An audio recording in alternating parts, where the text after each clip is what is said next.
दुनिया भर के माहिरीन की सभी खोजें और थ्योरीज उस वक्त खाक में मिल जाती हैं जब कुदरत अपने करिश्मे दिखाने के लिए मैदान में उतर आती है।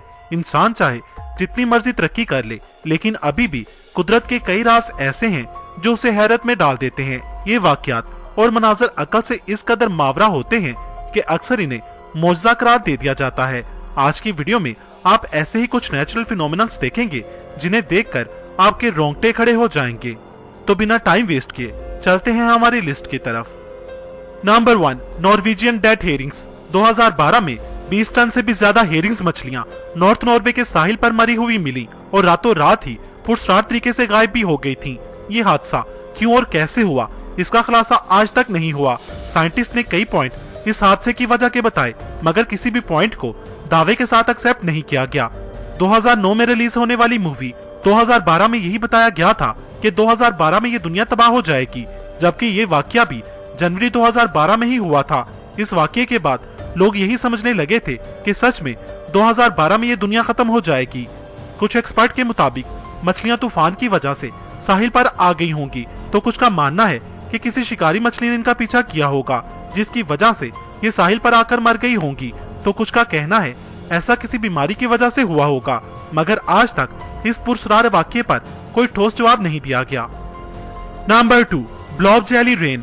7 अगस्त 1994 में वाशिंगटन के ओकविले नामी शहर में सुबह 3 बजे अनोखी बारिश देखने को मिली। इस बारिश में जेली या जेलाटिन जैसी गाढ़ी चीज आसमान से जमीन पर गिरी। ये ट्रांसपेरेंट जेली जैसा मादा बारिश के साथ जमीन पर गिरा। इसे ब्लॉब जेली रेन का नाम दिया गया। ओकविले के 20 स्क्वायर माइल के एरिया में सिर्फ 3 हफ्तों के दौरान 7 बार ये बारिश देखने को मिली, जो बाद में जमीन में डिसॉल्व हो गई। इस जेली जैसे मादे को जिसने भी छुआ वो बुखार, सांस लेने में तकलीफ और सर्दी जुकाम जैसी बीमारी का शिकार हो गया और इन मरीजों को ठीक होने में कई महीने लगे। वहीं कई कुत्ते और बिल्ली जैसे जानवर इस बारिश की वजह से मौत के मुंह में चले गए थे। तहकीकात करने पर पता चला कि इस जेलीनुमा मादे में भी इंसानों के जिस्म में मौजूद व्हाइट ब्लड सेल्स जैसे सेल्स मौजूद थे और 2 ऐसे बैक्टीरिया थे जो इंसानों को बीमार करते हैं। कुछ ही दिनों में इनके सैंपल्स भी लॉकर्स रूम में से गायब हो गए। फेडरल एविएशन एडमिनिस्ट्रेशन ने किसी भी प्लेन से इसे गिराने की बात को भी झूठा करार दे दिया। आज तक ये बारिश एक अनसुलझी पहेली बनी हुई है। Number 3, lake Natron. तंजानिया में एक झील मौजूद है जहां मशहूर है कि ये झील अपने ऊपर से गुजरने वाले परिंदों को पत्थर बना देती है। इस झील का नाम नेट्रॉन झील है। इस झील में आप आसानी से परिंदों के स्टैचूज देख सकते हैं जो मरने के बाद स्टैचूज में तब्दील हो गए थे।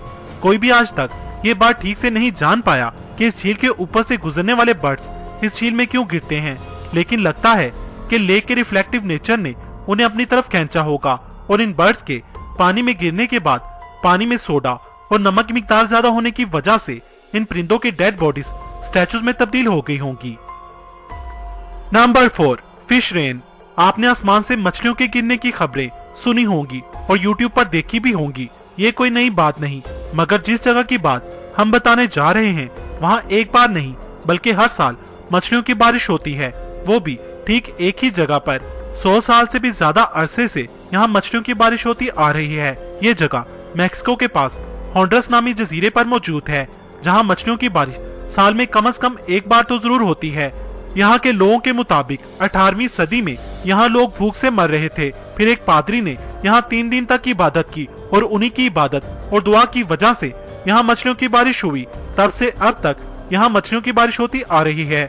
नॉर्थर्न टेरिटरी न्यूज के मुताबिक ऐसा वाटर स्पाउट की वजह से होता है क्योंकि ये वाटर स्पाउट समंदर पर बनते हैं। समंदर के पानी में मछलियां होती हैं और ये वाटर स्पाउट समंदर से उठते हुए ऊपर बादलों में जाते हैं और यूं ये बारिश की शक्ल में हॉन्डरस में बरसते होंगे। मगर यहाँ सवाल ये पैदा होता है कि समंदर से 200 किलोमीटर की दूरी पर मौजूद हॉन्डरस में एक ही शहर में ये मछलियों की बारिश कैसे होती है, और अगर ऐसा होता भी है तो मछलियों के साथ दूसरे समुद्री जानवर क्यों नहीं गिरते, जैसे कि मेंढक और केकड़े वगैरह। नंबर 5, 2 समंदरों का आपस में ना मिलना। गल्फ ऑफ अलास्का में एक ऐसी जगह मौजूद है जहाँ पर 2 समंदर मिलते हुए दिखाई देते हैं।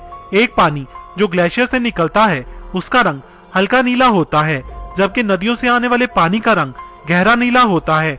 माहिरीन का मानना है कि इस जगह पर खारे और मीठे पानी का होना और टेम्परेचर का अलग होना इसकी खास वजह है जो इन दोनों पानियों को आपस में मिलने नहीं देता। 800 किलोमीटर का लंबा बॉर्डर होने के बावजूद भी इस पूरे बॉर्डर पर एक भी मुकाम ऐसा मौजूद नहीं जहां पर इन दोनों समुद्रों का पानी जरा सा भी आपस में मिक्स होता हो। सूरा रहमान में इसका जिक्र कुछ यूं है कि दो समंदर जो साथ साथ चलते हैं मगर आपस में नहीं मिलते। नंबर 6, मोविले केव। साल 1986 में एक कंस्ट्रक्शन के दौरान खुदाई में कुछ वर्कर्स को दुनिया के सबसे अजीबोगरीब और पुरस्कार चीजों में से एक ये केव मिली जो पूरी तरह से बंद थी। ये केव रोमानिया में मौजूद है। माहिरीन के मुताबिक ये केव लगभग 55 लाख सालों से बंद थी। सदियों से इस केव में हवा और सनलाइट नहीं पहुंची थी। वर्कर्स को खुदाई के दौरान जब ये केव मिली तो उन्होंने पाया कि केव के अंदर एक लेक भी मौजूद है जो कि पानी की बजाय सल्फ्यूरिक एसिड से भरी हुई थी और इस केव में कई किस्म की जहरीली गैसेस भी मौजूद थी। मगर इस केव की पुरस्कार बात यह थी कि इस जहरीली केव में 33 इकसाम के मुख्तलिफ जानदार भी मौजूद थे जो जहरीली गैसेस के साथ 55 लाख सालों से यहाँ जी रहे थे। ये जानदार इस गार के अलावा पहले किसी भी इंसान ने जमीन पर कहीं भी नहीं देखे थे। इन पुरस्कार और अजीबोगरीब जानवरों ने दुनिया भर के लोगों को हैरान कर दिया था कि इन जानवरों ने इतनी जहरीली जगह पर इतने लाखों साल से सरवाइव कैसे किया होगा। नंबर 7, अर्थ पिरामिड्स। हमारी जमीन बेशुमार अजूबों से भरी पड़ी है। उन अजूबों में कुछ इतने नायाब और अनोखे होते हैं कि उन्हें देखकर लगता है कि हम किसी दूसरी दुनिया में ही आ गए हैं। अभी जो वीडियो आप स्क्रीन पर देख रहे हैं, आप मानो या ना मानो, ये वीडियो हमारी जमीन ही की है। इटली के साउथ टायरोल में मौजूद ये अजीबोगरीब पहाड़ अर्थ पिरामिड्स के नाम से जाने जाते हैं। इन पिरामिड्स के बनने की एक अहम वजह मूसलाधार बारिश और सूखा है। पहाड़ी इलाकों में जब मुसलसल होने वाली बारिश जमीन को काटती है तब ये बनते हैं। ये ऐसी जगह पर होते हैं जहां हवा भी इन्हें नुकसान नहीं पहुंचा सकती। इन पिरामिड्स के ऊपर चट्टानों का इन पहाड़ों को पिरामिड जैसी शेप देने में खास रोल होता है। दरअसल ये मिट्टी के पहाड़ होते हैं जिनके ऊपर कोई पथरीली चट्टान होने की वजह से जब बारिश इन पहाड़ों पर मुसलसल पड़ती है तो पहाड़ के ऊपर चट्टान के इर्द गिर्द की मिट्टी पिघल जाती है और यूं ये पिरामिड्स की शेप जैसे बन जाते हैं। ये दुनिया में कई जगहों पर पाए जाते हैं। Number 8, टम्बलवीड्स cover विक्टरविले।